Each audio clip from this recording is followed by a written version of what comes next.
नमस्कार, good evening. बहुत स्वागत है आप सबका। आप देख रहे हैं टॉप 5। शाम को 5 बजते ही हम 5 हाजिर हो जाते हैं आपको बताने के लिए सुबह से लेकर अब तक की 25 बड़ी खबरों का पूरा अपडेट। तो आज के टॉप 5 में क्या खास जानते हैं। सबसे पहले आज के दिन से जुड़ी ये 6 अलग अलग तस्वीरें देखें। आज अनंत चतुर्दशी के साथ ही गणेश उत्सव जो 10 दिन का होता है उसका समापन हो रहा है। बप्पा की विदाई का सिलसिला शुरू हो चुका है। जिस गर्मजोशी के साथ स्वागत किया था गणपति जी का, अब ढोल नगाड़े के साथ सभी प्रतिमा विसर्जन कर रहे हैं, उन्हें विदा दे रहे हैं। ये आप 6 अलग अलग तस्वीरें देख रहे हैं। मुंबई महाराष्ट्र जहां सबसे बड़ा गणेश उत्सव होता है, वहां समुद्र तट के किनारे नज़ारा ही अद्भुत है। इसके अलावा कर्नाटक का हुबली, हैदराबाद, मध्य प्रदेश की राजधानी भोपाल, छत्तीसगढ़ का ये दिव्य नज़ारा और फिर मुंबई महाराष्ट्र के अलग अलग हिस्सों की तस्वीरें आप देखें। ये 6 तस्वीरें बताती हैं कि गणपति जी को प्रथम आराध्य देव को विदा करने में लोगों ने न केवल रीत रिवाज का, रस्मों का, बल्कि हृदय से ढोल नगाड़ों की थाप पर उन्हें विदा देकर अगले वर्ष पुनः आने की कामना की।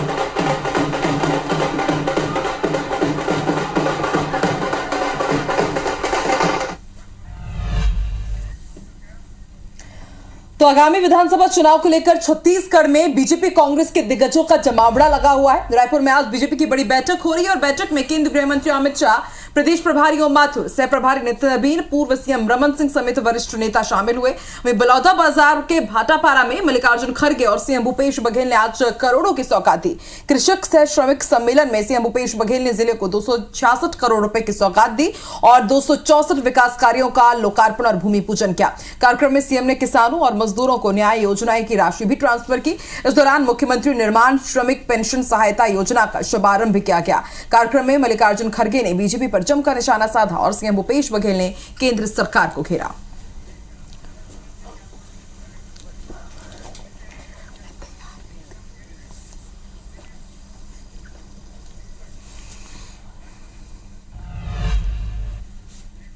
चलिए अब जरा विस्तार पूर्वक अगर समझें तो आज का जो दौरा है भारतीय जनता पार्टी के आला नेताओं का, इसकी एक बड़ी वजह यह भी कि बिलासपुर में प्रधानमंत्री मोदी आने वाले हैं। 2 दिन बाद 30 सितंबर को प्रधानमंत्री मोदी छत्तीसगढ़ के दौरे पर आएंगे और इस दौरान वे बीजेपी की जो 2 परिवर्तन यात्राएं थी इनके समापन का एक समारोह इसमें शामिल होंगे।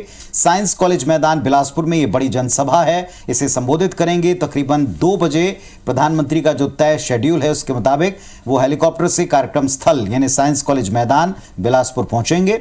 बड़ी तादाद में लोगों के यहां पहुंचने की संभावना है, इसलिए अभी से बीजेपी तैयारी में जुटी है। प्रधानमंत्री मोदी का ग्वालियर, बुंदेलखंड और महाकौशल का भी दौरा है, यानी मध्य प्रदेश भी आ रहे हैं। 2 अक्टूबर को ग्वालियर में कई परियोजनाओं का वो भूमि पूजन करेंगे। 5 अक्टूबर को छतरपुर और जबलपुर में कई सौगातें देंगे। रानी दुर्गावती के 500वें जन्मोत्सव पर स्मारक का भूमि पूजन भी उन्हें करना है, यानी बैक टू बैक उनके कार्यक्रम लगे हुए हैं। उत्तर प्रदेश के पूर्व मुख्यमंत्री और समाजवादी पार्टी के राष्ट्रीय अध्यक्ष अखिलेश यादव मध्य प्रदेश के खजुराहो पहुंचे।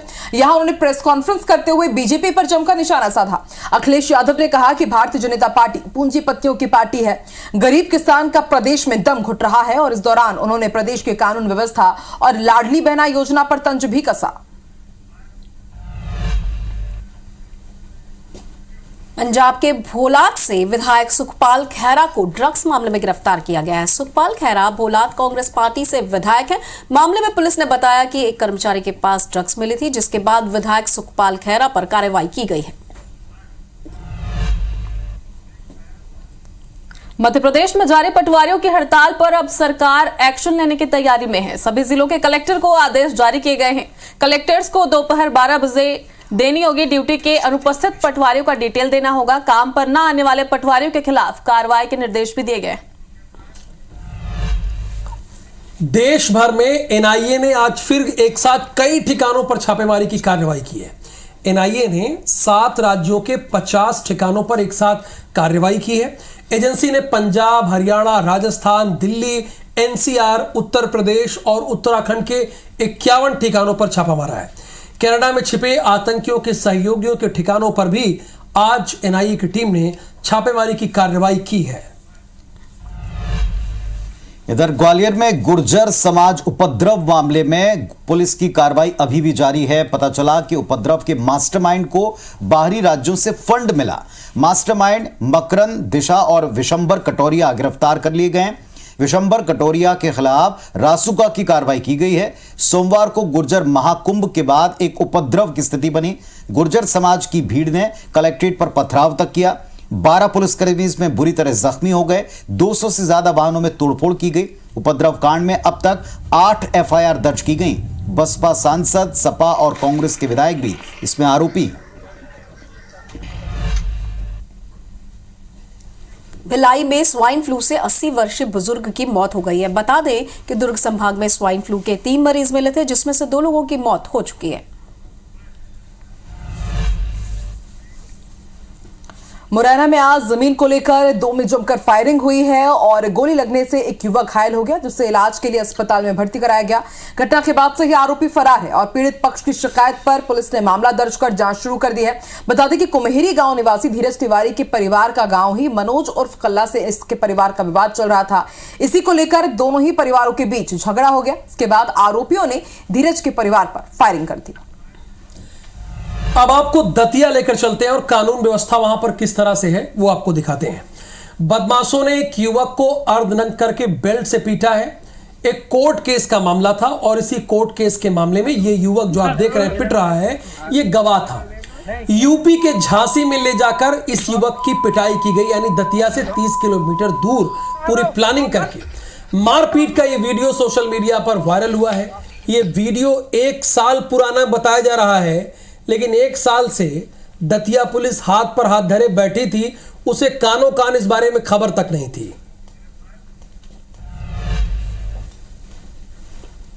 इंदौर में नशीले पदार्थ के तस्करों पर पुलिस ने बड़ी कार्रवाई की है। ड्रग्स के आरोपी के साथ एक आरोपी को गिरफ्तार किया गया है। आरोपी के कब्जे से 8 लाख कीमत का ड्रग्स बरामद भी किया गया है। चंदन नगर थाना पुलिस ने यह कार्रवाई की है।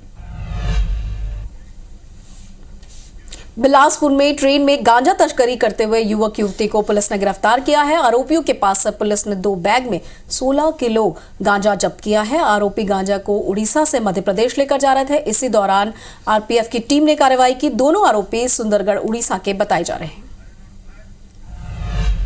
कांग्रेस पार्टी के सबसे चर्चित बड़े चेहरों में से एक सांसद राहुल गांधी एक के बाद एक कई रूप में दिखते हैं और आज उनका एक और नया लुक दिखा। दिल्ली के कीर्तिनगर में राहुल पहुंचे कारपेंटर्स से मिलने, उनका हाल जाना, साथ ही उनके काम को समझा।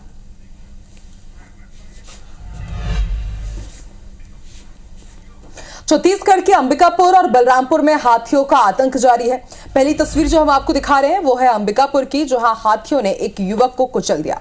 हमले में युवक की मौत हो गई। इलाके में 11 हाथियों का दल मौजूद है। वहीं वन विभाग की टीम लगातार हाथियों के मूवमेंट पर नजर बनाए हुए है। वहीं बलरामपुर में 4 हाथियों के दल ने फसलों और घरों को नुकसान पहुंचाया है। हाथियों के डर से ग्रामीण रत जगह करने को मजबूर है। वहीं वन अमला मौके पर पहुंचकर जांच कर रहा है। बेटे की ओर से किए गए हमले में घायल बुजुर्ग ने इलाज के दौरान अस्पताल में दम तोड़ दिया है, यानी उसकी जान चली गई है। पुलिस ने पिता के हत्या के आरोपी युवक को गिरफ्तार किया और जेल भेज दिया। असल में मृतक दयाराम सारथी का किसी बात को लेकर अपने बेटे से विवाद हो गया था। इसी दौरान बेटे ने पास में रखी ईंट से पिता पर हमला बोल दिया, यानी हमला कर दिया। हमले में बुजुर्ग गंभीर रूप से घायल हो गया, जिसे हॉस्पिटल में एडमिट कराया गया, जहां पर उसका इलाज चला और इलाज के दौरान ही उसने दम तोड़ दिया। बिलासपुर में लाठी डंडों से मारपीट करने वाले 10 आरोपी को पुलिस ने गिरफ्तार कर लिया है। आपको बता दें कि बच्चों के विवाद में 2 पक्षों के बीच बवाल हुआ था, जिसके बाद मारपीट की घटना सामने आई थी। घटना बीते 5 सितंबर की है। पचपेड़ी पुलिस ने मामले में कार्रवाई की है। भोपाल के सेंट्रल जेल में बंद सिमी आतंकियों की भूख हड़ताल जारी है। जानकारी के मुताबिक 2 सिमी आतंकियों की हालत नाजुक है।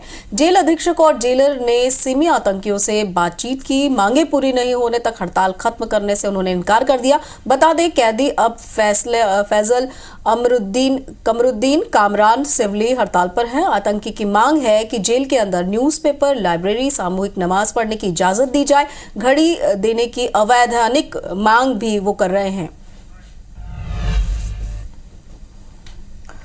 किसी ने सच ही कहा है कि जाको राखे साइया मार सके ना कोई ऐसी ही घटना आज लोरमी के लीलापुर गांव में देखने को मिली है। और दरअसल लीलापुर गांव में जर्जर मकान के गिरने से मलबे में 70 वर्षीय बुजुर्ग महिला दब गई थी। उसे 4 घंटे के रेस्क्यू के बाद सुरक्षित बाहर निकाला गया। हादसे की जानकारी लगते ही ग्रामीणों ने घटना की जानकारी पुलिस और राजस्व विभाग को दी, जिसके बाद मौके पर चिल्फी और डिंडौरी पुलिस पहुंची। ग्रामीणों की मदद से बुजुर्ग महिला का रेस्क्यू शुरू किया गया। उसके बाद उन्हें अस्पताल भेजा गया। अब चलिए आपको रायपुर लेकर चलते हैं। रायपुर में राजभवन के बाहर दिव्यांगजनों ने प्रदर्शन किया है। ये 12 मांग लेकर आए थे और इन्होंने धरना दिया। इस दौरान प्रदर्शनकारियों ने फर्जी सर्टिफिकेट पर नौकरी लेने वालों के खिलाफ कार्रवाई की मांग की। कार्रवाई तो वैसे ही होनी चाहिए अगर कोई फर्जी सर्टिफिकेट पर नौकरी कर रहा है तो।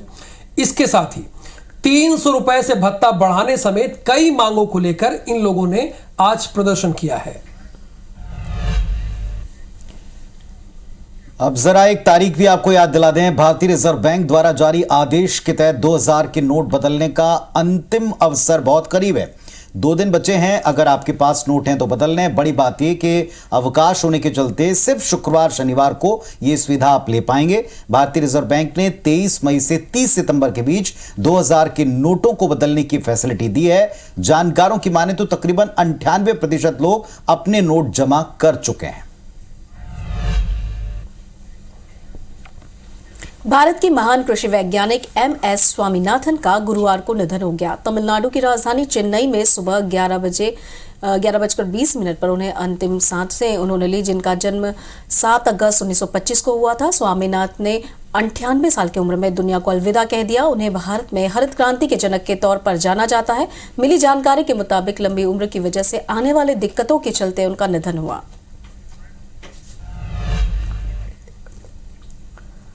मध्य प्रदेश के 80 वर्ष से अधिक उम्र के मतदाताओं का सम्मान किया जाएगा। निर्वाचन आयोग मतदाताओं को सम्मानित करेगा। बुजुर्ग वोटर्स को उनके निवास स्थान पर सम्मानित करने के लिए निर्वाचन अधिकारी पहुंचेंगे और 1 अक्टूबर को अंतर्राष्ट्रीय वृद्धजन दिवस पर यह आयोजन किया जाएगा। भारत के पर्यटन मानचित्र पर छत्तीसगढ़ का सारोदा दादर गांव दर्ज हुआ है। कबीरधाम जिले के सारोदा दादर को राष्ट्रीय स्तर का पुरस्कार मिला है। रजत श्रेणी में सर्वश्रेष्ठ पर्यटन ग्राम का पुरस्कार मिला है और अपने आप में गर्व का विषय है।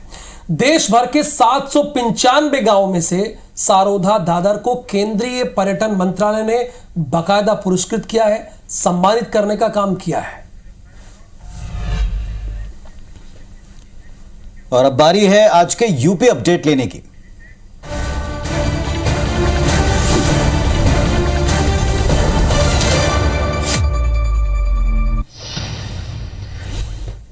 मुरादाबाद में एक घर पर पाकिस्तान का झंडा फहराए जाने का मामला सामने आया है। सूचना मिलने पर पहुंची पुलिस ने पाकिस्तान के झंडे को घर से उतरवा दिया। घर के मालिक कपड़ा कारोबारी रईस और उसके बेटे सलमान के खिलाफ देशद्रोह का मुकदमा दर्ज किया गया है। मथुरा में मंगलवार देर रात ट्रेन हादसे में इंजन के अंदर का सीसीटीवी सामने आया है। ये वीडियो में दिख रहा किस तरह ट्रेन प्लेटफॉर्म को तोड़ते हुए चढ़ गई। ट्रेन को यार्ड में ले जाना था। इससे पहले लोको पायलट सीट से उठ जाता है। फिर लाइटिंग स्टाफ का एक कर्मचारी वीडियो कॉल पर बात करते हुए EMU के इंजन में दाखिल होता है।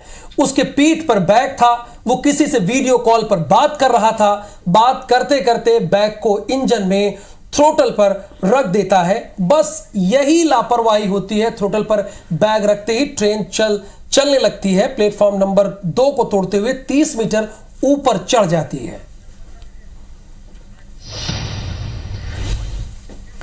मेरठ से उत्तर प्रदेश पुलिस का हैरान करने वाला चेहरा सामने आया। यहां खरखौदा पुलिस ने शिक्षक अंकित त्यागी की बाइक से देशी तमंचा बरामद कर दिया और इसके बाद अंकित को गिरफ्तार किया गया।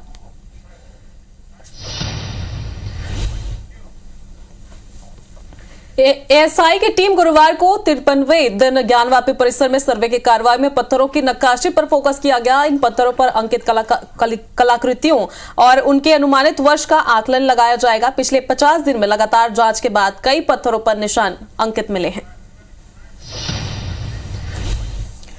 पढ़ने लिखने की कोई उम्र नहीं होती। दुनिया भर से ऐसी तस्वीरें सामने आती जिनमें उम्र दराज लोग स्कूल जाते दिख रहे हैं। ऐसा ही मामला उत्तर प्रदेश के बुलंदशहर में वायरल हुआ। 92 साल की सलीमा खान प्राइमरी स्कूल में अपने नाती पोतों की उम्र में बच्चों के साथ पढ़ते दिखी हैं। उत्तर प्रदेश और उत्तराखंड की हर खबर को जानने के लिए IBC 24 यूपी UK को सब्सक्राइब करें और नोटिफिकेशन बेल दबाना ना भूलें।